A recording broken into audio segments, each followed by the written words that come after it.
Welcome back once again. आज हम अपने इस वीडियो में करेंगे class 8th English the English channel book की नेक्स्ट यानी last poem if you can't go over और under go around. This poem is about a mole and a traveller. So let's start. Often we are faced with obstacles in life that have no solutions. तो अक्सर जीवन में हमें कुछ ऐसी बाधाओं का सामना करना पड़ता है कि हमें उनका कभी कभी कोई सोल्यूशन नहीं मिलता। We are left with no other option but to change our course of action. तो हमें अपने कोर्स ऑफ एक्शन के बदलने के अलावा कोई भी ऑप्शन नहीं बचता, हमें उन चीज़ों को छोड़ के आगे बढ़ना होता है। But what if we don't, लेकिन अगर हम ऐसा नहीं करेंगे तो क्या होगा। Let us read an interesting poem about a baby mole and a traveler and see what happens on their way. तो आइए हम एक छछूंदर के बच्चे और एक यात्री के बारे में एक दिलचस्प कविता पढ़ें और देखें कि उनके रास्ते में क्या होता है। बेबी मोल का मतलब एक छछूंदर का बच्चा। छछूंदर एक चूहे की तरह दिखने वाला जीव होता है। A baby mole got to feeling big. अब यहाँ पे एक छछूंदर के बच्चे की बात हो रही है और उस बच्चे को ऐसा लगता है कि वो आत्मविश्वास महसूस करने लगा कि वो बहुत बड़ा हो गया है। And wanted to show how he could dig. उसके अंदर इतना कॉन्फिडेंस लेवल बढ़ गया कि वो ये दिखाना चाहता था कि वो कितना अच्छा खोद सकता है, डिग कर सकता है। So he ploughed along in a soft warm dirt. तो उसने नर्म और गर्म मिट्टी की खुदाई करना शुरू किया। Till he hit something hard and it surely hurt. वो तब तक खोदता रहा जब तक उसे किसी कठोर चीज ने अचानक चोट नहीं पहुंचाई। वो उस कठोर चीज से टकराया और उसे बहुत दर्द हुआ। A dozen stars flew out of his snout. तो वो अपने स्नाउट से खोद रहा था। स्नाउट यानी जो फेस के आगे का हिस्सा होता है जिसको हम नथने बोलते हैं। तो उसको लगभग दिन में दर्जन भर तारे दिखने लगे। एक कल्पना जिसमें इंसान को चोट लग जाए और आंखों के आगे एक अंधेरा छा जाए। He sat on his haunches began to pout. अब बेचारे को चोट लग गई थी तो वो अपने हॉचेस पे अपने पीठ के बल बैठ गया और दुखी होकर उसने मुंह बना लिया। Then rammed the thing again with his head. फिर वो उस कठोर चीज से टकराया, फिर से टकराया क्योंकि उसने फिर से कोशिश करी। His grandpa picked him up half dead. Half dead का मतलब अधमरा। उसके दादाजी ने उसे अधमरी हालत में वहां देखकर उसे उठा लिया। यंग मैन, ही सेड, दो योर पेट इज बोन। पेट यानी जो सर के आगे का हिस्सा होता है उसे पेट बोलते हैं, the crown of the head. You can't but your way through solid stone. तो यहाँ पे जब दादाजी आए तो दादाजी ने कहा, बच्चे तुम्हारा जो सिर की हड्डी है, जो सिर जो है वो हड्डियों से बना है, लेकिन तुम इस सिर से मार मार कर आगे खोदोगे और जिस चीज़ से तुम टकरा रहे हो वो तुम्हें चोट पहुंचा रही है। तुम ठोस पत्थर पर सिर मारकर रास्ता नहीं बना सकते हो।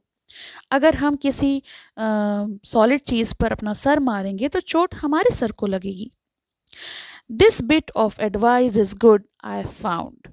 If you can't go over और अंडर, गो राउंड। ये सलाह बहुत अच्छी है, मैंने इसे खुद अनुभव किया है, दादाजी ने उसको समझाया। अगर तुम किसी चीज के ऊपर से या नीचे से पार नहीं कर सकते हो तो उसके चारों ओर गुजरने की कोशिश करो। तो ये तो हो गई पहली स्टोरी। आगे है a traveller.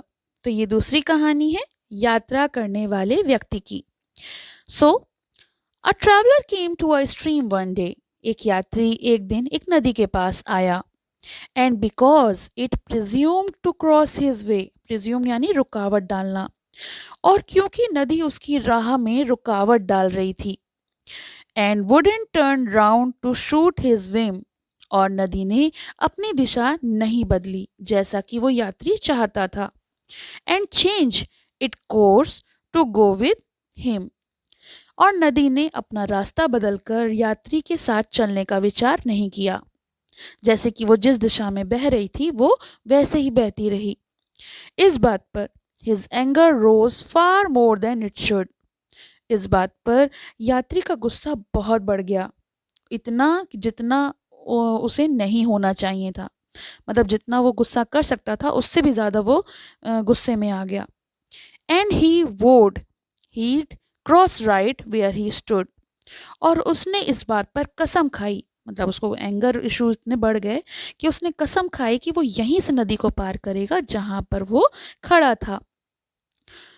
A man said there was a bridge below. एक व्यक्ति ने उससे ये भी कहा कि नीचे एक पुल है। But not a step would he budge or go. budge का मतलब होता है to move a little.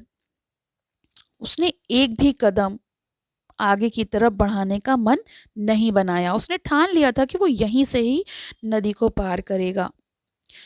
The current was swift and the bank was steep.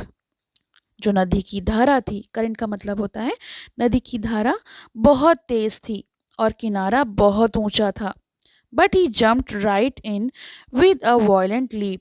लेकिन वो तो गुस्से में था और उसने वहीं से एक जोरदार कूद लगाकर नदी में कूदने का निर्णय लिया। A fisherman dragged him out half drowned. एक मछुआरे ने उसे आधा डूबा हुआ खींचकर बाहर निकाला। देखिए ये पिक्चर में मछुआरा जो है इस व्यक्ति को बाहर निकाल रहा है, यही है traveller. So when you can't go over or under, go around. तो इससे क्या बात समझ में आती है कि अगर तुम किसी भी चीज के ऊपर या नीचे उसे पार नहीं कर सकते तो उसके चारों ओर से जाओ। If you come to a place that you can't get through or over or under the things to do, तो अगर तुम किसी जगह पर आकर फंस जाओ और वहां से निकलने का कोई रास्ता ना हो या तुम्हें ऊपर से या नीचे से जाने का रास्ता ना मिले तो तुम्हें क्या करना चाहिए? Is to find a way round the impossible wall, not say you will go your way or not at all. वह है कि तुम उस दीवार के चारों ओर से एक रास्ता ढूंढो जो पार नहीं हो सकता। यह ना कहो कि तुम सिर्फ अपने रास्ते से ही जाओगे या नहीं जाओगे, यानी आपको अड़ नहीं जाना चाहिए। जैसा आप चाहें वैसा नहीं हो सकता, इसलिए हमें कुछ ऐसा करना चाहिए जिससे किसी भी चीज़ में नुकसान ना हो। You can always get to the place you are going. तुम हमेशा उस जगह पर पहुंच सकते हो जहां तुम जाना चाहते हो। If you will set your sails as the wind is blowing. अगर तुम अपनी पाल यानी जो बोट है उसको इस तरह से समायोजित करोगे जैसे कि हवा चल रही हो, यानी परिस्थिति के अनुसार चलोगे। जब हम किसी बोट को सेल करना चाहते हैं तो हमें हवा की दिशा में ही उसको सेल करना चाहिए जिससे कि वो तैर सके। अगर हम उसके विपरीत जाने की कोशिश करेंगे तो हमारी नाव जो है वो डूब जाएगी। If the mountains are high go round the valley. अगर पहाड़ ऊंचे हैं तो घाटी से होकर जाओ। If the streets are blocked go up some alley. अगर सड़कें रुकी हुई हैं तो किसी गली से जाओ। इस तरीके से हमें अपनी राह को ऐसे बदल लेना चाहिए कि हम अपने डेस्टिनेशन पर भी पहुंच जाएं और अपनी जिद पर भी ना आएं। If the parlour cards failed don't scorn a freight. Freight का मतलब होता है कि जो व्हीकल्स होती हैं जो सामान को लाद के ले जाती हैं, और स्कॉर्न का मतलब होता है to show lack of respect, यानी मजाक नहीं बनाना चाहिए। तो अगर पार्लर कार यानी यात्रा करने वाली गाड़ी भरी हुई है तो मालगाड़ी का मजाक मत उड़ाओ। In front doors closed go in the side gate. अगर सामने का मुख्य दरवाज़ा बंद है तो साइड गेट में एक छोटा सा जो दरवाज़ा होता है उससे प्रवेश करो। To reach your goal this advice is sound. If you can't go over और अंडर गो राउंड। तो अगर अपने लक्ष्य तक पहुंचने के लिए ये सलाह मानोगे जो सही है, तो अगर तुम ऊपर या नीचे नहीं जा सकते हो तो किसी और दिशा से जाओ, यानी चारों ओर से जाओ। तो ये कविता जीवन में आने वाली कठिनाइयों के समाधान को तलाशने के लिए हमको ये सिखाती हैं कि हमें किसी भी बात पे अड़ नहीं जाना चाहिए। अगर हम किसी रास्ते को चुनाव नहीं कर पा रहे हैं, हमारे लिए एक रास्ता बंद है, तो हमें दूसरा रास्ता अपना लेना चाहिए। इसका मतलब ये नहीं है कि आप हार गए, बस थोड़ा सोच समझकर एक नया रास्ते को खोजने की ज़रूरत है, जिससे हम अपने डेस्टिनेशन तक पहुंच सकें। तो ये तो हो गया इस पोयम का एक्सप्लेनेशन। आपको कैसा लगा ये मुझे कमेंट बॉक्स में लिख के ज़रूर बताइए। इसके क्वेश्चन आंसर्स का लिंक आपको डिस्क्रिप्शन में मिलेगा। साथ ही साथ क्लास 8 की पूरी बुक की प्लेलिस्ट का लिंक भी आपको वहीं मिलेगा, जिससे आप कोई भी चैप्टर देख सकते हैं। लास्ट चैप्टर का वीडियो आपको जल्द ही अपलोड कर दिया जाएगा, तो आप वहाँ से देख पाएंगे। Thank you for watching. Have a nice day. पसंद आया हो तो लाइक करें, शेयर करें और चैनल को सब्सक्राइब करें।